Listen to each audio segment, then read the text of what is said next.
Dans le contexte du Covid-19 et après des mois de scolarité à distance, comment faire revenir les adolescents à l'école? Alors, pour la plupart des adolescents, finalement, ils sont très contents de retourner à l'école, hein. Ils voient des copains, donc ils sont ravis. Donc là, on parle pas de la majorité des ados qui sont quand même très contents de reprendre et de sortir de chez eux, de voir des amis. On parle des quelques-uns pour qui, en fait, c'est difficile cette reprise.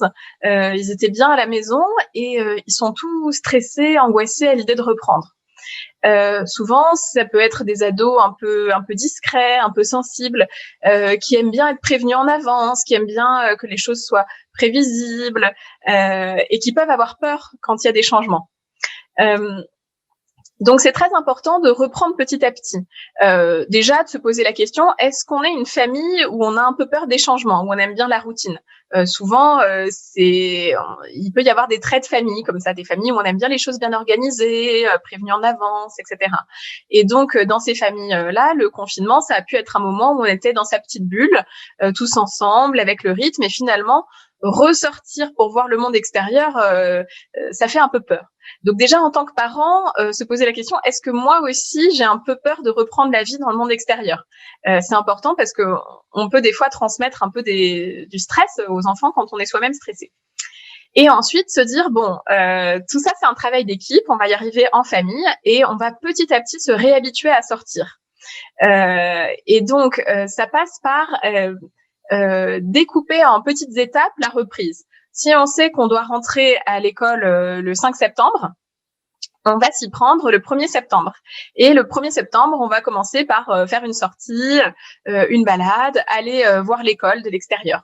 Le 2 septembre, par exemple, on va refaire la même balade une deuxième fois. Le 3, peut-être que l'ado peut y aller tout seul.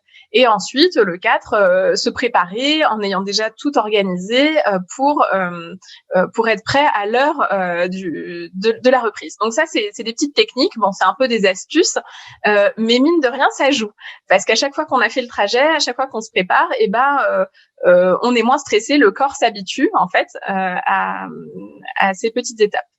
Et puis dans les autres manières de reprendre, c'est aussi de créer des événements positifs et joyeux, d'aller revoir un petit peu en avance les copains ou de reprendre contact. Ça peut être de dire qu'on va revoir un ami ou un meilleur ami le jour de la rentrée, se donner rendez-vous par exemple devant l'école ou devant le collège pour aller faire la rentrée ensemble. C'est des choses qui font plaisir. Et aussi organiser des activités positives en lien avec l'école. Ça peut être un petit goûter avec à nouveau les copains qu'on a réunis, une sorte de petite fête pour que ce soit aussi un moment convivial et joyeux de reprendre la scolarité. Voilà, toujours est-il que c'est important de s'intéresser à est-ce qu'on est particulièrement sensible au changement, est-ce que c'est quelque chose de difficile pour nous, à la fois en tant qu'ado, mais aussi en tant que parent, et dans ce cas-là, se donner des petites récompenses et organiser les choses pour reprendre tout petit à petit.